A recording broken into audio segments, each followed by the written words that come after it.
আসসালামু আলাইকুম, সবাইকে শুভেচ্ছা ও অভিনন্দন। আজকে আমি যে টপিক নিয়ে আলোচনা করব সেটা হলো কলামে কিভাবে ল্যাপিং দিতে হয়। আমরা সবাই জানি কলামের উপরের অংশে টেনশন জোন কাজ করে, ঠিক সেম নিচের অংশেও টেনশন জোন কাজ করে। এখন টেনশন জোন কি? টেনশন জোন হচ্ছে টান বল। আবার কলামের উপরের অংশে সর্বোচ্চ মোমেন্ট কাজ করে, নিচের অংশও সেম সর্বোচ্চ মোমেন্ট কাজ করে। সর্বোচ্চ মোমেন্ট কি? সেটা হচ্ছে মোমেন্ট হলো বেঁকে যাওয়া, অর্থাৎ এখানে এই নিচের অংশে আর উপরের অংশে বেঁকে যাওয়ার সম্ভাবনা বেশি থাকে। সেজন্য আমরা কখনোই কলামের উপরের অংশে ল্যাপিং দিব না, এবং কি কলামের নিচের অংশেও আমরা ল্যাপিং দিব না। সেই ক্ষেত্রে আমরা এখন কোথায় ল্যাপিং দিব? আমরা কলামের ল্যাপিং দিব L/3 দূরত্বে, অর্থাৎ মিডল পয়েন্টে দিব আমরা কলামের ল্যাপিং। কেন দিব? কারণ মিডল পয়েন্টে আমাদের বেন্ডিং মুভমেন্ট কম কাজ করে, অর্থাৎ আমাদের বেন্ডিং মুভমেন্ট একদম জিরো থাকে মিডল পয়েন্টে। সেজন্য আমরা সবসময় মিডল পয়েন্টে ল্যাপিং দিতে চেষ্টা করব।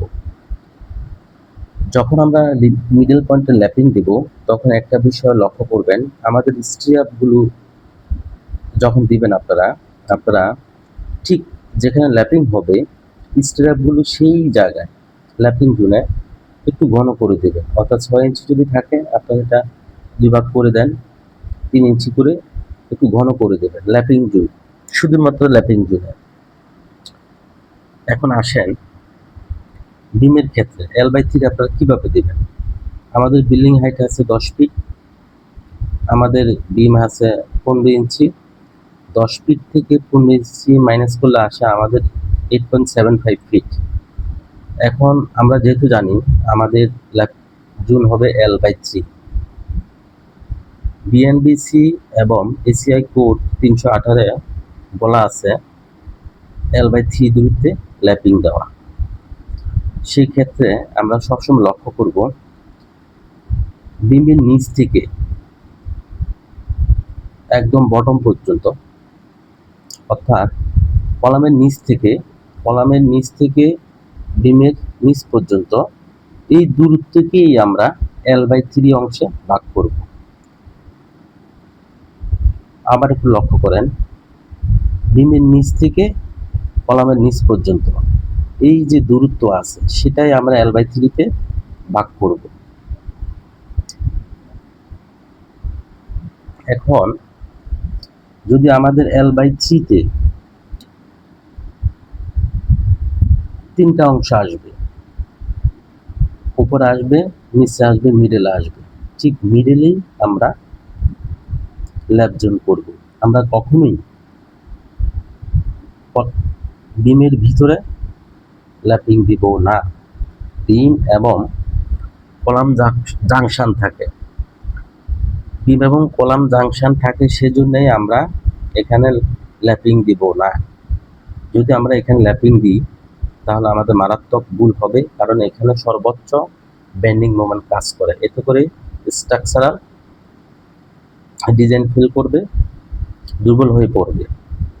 আর একটা বিষয় লক্ষ্য করবেন, আমাদের কলামের যদি 8টি রড থাকে, আমাদের কলামে যদি 8টি রড থাকে, সেক্ষেত্রে আমরা কিভাবে আমরা ল্যাপিং দিব? সবসময় মনে রাখবেন কলামের 50%, এটা বিএনবিসি এবং এসিআই কোডে বলা আছে, কলামের 50% আপনারা ল্যাপিং দিতে পারবেন। অর্থাৎ যদি 8টা রড থাকে, 4টা রড ল্যাপিং হবে প্রথম ল্যাপ জোনে, আর বাকি 4টা রডের ল্যাপিং জোন হবে পরের ল্যাপ জোনে। সেটা আবার স্টেজার করে দিতে হবে। স্টেজার কি? স্টেজার হচ্ছে রডের ল্যাপিং এর জায়গাগুলো, যে পয়েন্ট আছে সেটা, অর্থাৎ এটা এক জায়গা না দিয়ে বিভিন্ন লেভেলে দিতে হবে, অর্থাৎ উঁচু নিচু করে, এবং কি বিপরীত পাশে বিভিন্ন পাশে ছড়িয়ে দিতে হবে, একই লেভেলে কলাম জোন দেওয়া যাবে না। এতে করে কি হবে, স্ট্রাকচারাল উইকনেস তৈরি হবে, সেটা অবশ্যই আমাদের মাথায় রাখতে হবে। আর আপনারা আরেকটা বিষয় একটু লক্ষ্য করেন, যেহেতু এখানে মুভমেন্ট কাজ করে, সেক্ষেত্রে আপনারা এটা অবশ্যই মাথায় রাখবেন, এখানে আমরা কখনোই জোড়া দিব না, অর্থাৎ আমরা ল্যাপিং দিব না। আমার অনেক ফোরম্যান ভাই, কন্ট্রাক্টর ভাই, মিস্ত্রি ভাই বলে যে স্যার আমরা এইভাবে কাজ করে আসছি, আমরা এইভাবেই করি। না, আপনারা এভাবে করতে পারবেন না। আপনারা অনেকেই বলেন 15 বছর অভিজ্ঞতা, 10 বছর অভিজ্ঞতা। আমি বলবো যে 15-10 বছর অভিজ্ঞতা না, এটা আপনাদের 15-10 বছর এটা ভুলের অভিজ্ঞতা আপনাদের। আপনারা মালিককে রক্ষা করেন আর স্ট্রাকচারাল ডিজাইন অবশ্যই অনুসরণ করবেন। আজ এই পর্যন্ত।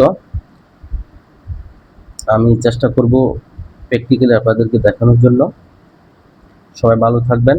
আসসালামু আলাইকুম।